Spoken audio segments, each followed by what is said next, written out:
మన ఈ డ్రాగన్ ఫ్రూట్కి వచ్చేసి ఇలా మచ్చలు వస్తుందండి. ఇది ఫంగీసైడ్ అనమాట. ఈ ఫంగీ కోసము జనరల్గా మనం కంప్లీట్గా ఆర్గానిక్లో పోయినప్పుడు ఏం చేస్తామంటేను నీమాయిల్ స్ప్రే చేసుకుంటే పోతుంది. ఇది మనకేమవుతుందంటే నీమాయిల్ స్ప్రే చేస్తే ఎలాంటి ఇబ్బందులు ఉండవు. లేదు మనము 80% ఆర్గానిక్గా పోతున్నాం, 20% ఇన్ఆర్గానిక్ చేయాలనుకున్నప్పుడు ఏం చేస్తామంటే వీటికి సాఫ్ కానీ నాటివో కానీ గ్లోయిట్ కానీ ఇలాంటి స్ప్రే చేస్తే ఆటోమేటిక్గా ఈ ఫంగీ అనేది వెళ్ళిపోతుందండి. ఇందులో మెయిన్ ప్రాబ్లం వచ్చేసి ఇది ఒకటే ఉంటుంది. కాకపోతే ఇది ఏంటంటే ఎక్కువగా ప్లాంట్కే వస్తుంది, ఫ్రూట్కి రాదు. సో అదొక మనకు రైతులకి ఏంటంటే అది చాలా బెనిఫిట్. ఒకటి ఏంటి, ప్లాంట్కే వస్తుంది, ఫ్రూట్కి రాదు కాబట్టి ఇబ్బందులు ఉండవండి. ఫ్రూట్కి వచ్చేసి ఫ్రూట్ ఫ్లై అనేది వస్తుంది. అది నైట్ టైంలో ఏముంటుంది, మనకు దోమలు కానీ ఈగలు కానీ చిన్న చిన్న మిడతలు ఉంటాయి, అవి వచ్చి కూర్చున్నప్పుడు మనకు అది ఉంటుంది. సో దానికోసం ఏదైనా మనం లైట్గా క్లోరో కానీ అలాంటివి ఏదైనా లైట్గా స్మెల్ ఉండేది తక్కువ మొత్తంలో, జనరల్గా ఏంటంటే మనం ఫ్రూట్ టైంలో ఇవ్వద్దు, మనకు స్టార్టింగ్ స్టేజ్లోనే తెలుస్తుంది ఏమైనా ఉంటే. ఇది ఇట్లా ఉంది కాబట్టి హెల్తీ ఉంది, దీనికి ఎలాంటి ఇబ్బందులు లేవు. మనకు ఆల్రెడీ ఇది బ్లూమ్ అయింది నైట్ ఫ్లవరు, ఎలాంటి ఇబ్బందులు లేవు. సో అలాంటివి వచ్చినప్పుడు చిన్న చిన్నవి మనకు ఏదైనా స్మెల్ ఉన్నాయి లైట్గా స్ప్రే చేసేసుకుంటే చెట్టుకు ఫ్రూట్కి చేయకుండా మనం చేనులో కామన్గా పిచికారీ చేసినా దానివల్ల ఇబ్బందులు వెళ్ళిపోతాయండి. ఫ్రూట్కి ఎలాంటి ఇబ్బంది కాదు. మనం దాని నుంచి కాపాడుకోవాలంటే ఇట్లా స్ప్రే చేసుకోవచ్చు. లేదంటే నైట్ టైంలో వచ్చేసి మనము వాటికి డంక్స్ ఉంటాయి, అవి ఆ బల్బ్స్ తెచ్చి పెట్టుకున్నా ఆటోమేటిక్గా అందులో వెళ్ళిపోయి ఆగిపోతాయి. దానివల్ల కూడా మనం ఫ్రూట్ ఫ్లై అనేది కంట్రోల్ చేసుకోవచ్చు. నెక్స్ట్ మార్కెటింగ్, ఫ్రూట్ వస్తుంది, అన్నీ వస్తుంది, బాగుంటుంది.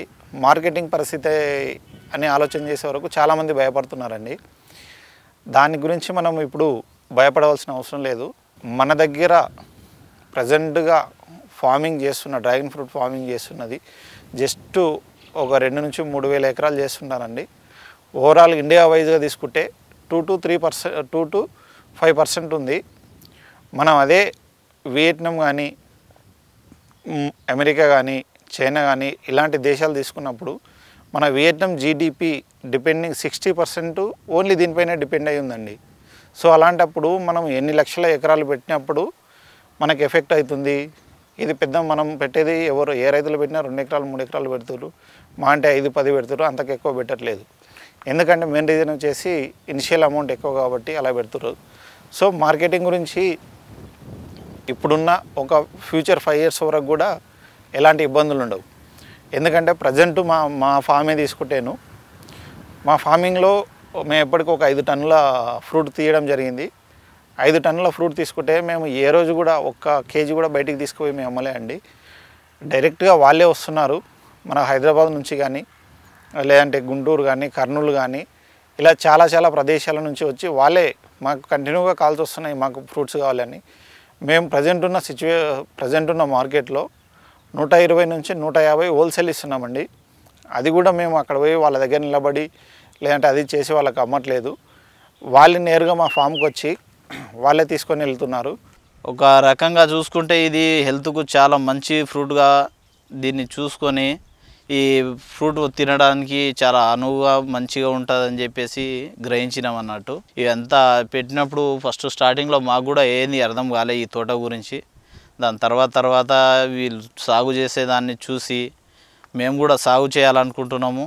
పక్కనే మా పొలాలు ఉన్నాయి కాబట్టి ఈ వాణిజ్య పంటల వైపు కొంచెం డైవర్ట్ అయ్యి కొత్త వాటిపైన ఈ ప్రయోగాలు చేసి మనము ఫార్మింగ్ చేసి యువతకు మంచి ఉపాధి కల్పించే విధంగా, లేకపోతే ఎవరన్నా కొత్త వాళ్ళు వస్తే వాళ్ళకు కూడా దీని మీద అవగాహన కల్పించే విధంగా తోటల గురించి మా మిత్రుడు చెప్పడం కూడా జరిగింది. మన ప్లాంట్ సెలెక్షన్ అప్పుడు అటు ఇటు ఇబ్బందులు పడి ఎవరు రేటు తక్కువ ఇస్తే వాళ్ళ దగ్గర తీసుకుంటారు. అలాంటి పరిస్థితులు తీసుకోవద్దండి. ఎందుకంటే ప్లాంట్ ఖచ్చితంగా 18 months క్రాస్ అయ్యి ప్లాంట్ వచ్చేసి మనకు మదర్ ప్లాంట్ అయి ఉండాలి.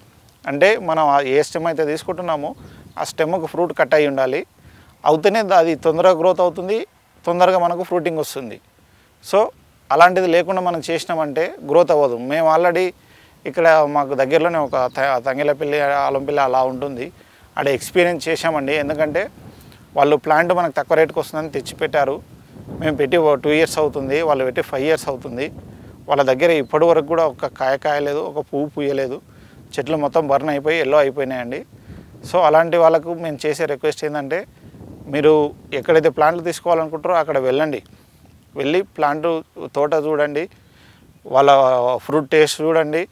చూసిన తర్వాత అప్పుడు మాత్రమే మీరు ప్లాంట్ సెలెక్షన్ చేసుకోండి. ఎందుకంటే దీనికి ఇనిషియల్గానే అమౌంట్ ఎక్కువ. నెక్స్ట్ మనము కంటిన్యూగా ఇయర్లీ వచ్చేసి మెయింటెనెన్స్ వచ్చేసి మా అంటే 50 to 1 lakh వస్తుంది. ఇనిషియల్గానే మనం ఒక 4 నుంచి 5 లక్షలు పెడుతున్నాం కాబట్టి పర్ఫెక్ట్గా ఒక రోజు లేట్ అయినా, ఒక నెల లేట్ అయినప్పటికీ కూడా మీరు ప్రతి ఫామ్ విజిట్ చేయండి, చూడండి, డిఫరెంట్ చూడండి. మీకు ఎక్కడ నచ్చితే అక్కడ నుంచి మొక్కలు తెచ్చుకోండి.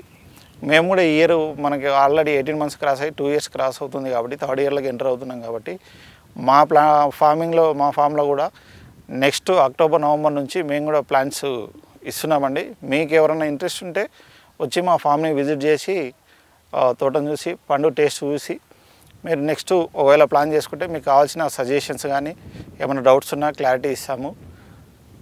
మీరు ఒకసారి ఎవరైనా పెట్టాలనుకున్న వాళ్ళు వచ్చి మమ్మల్ని మీట్ అవ్వచ్చండి.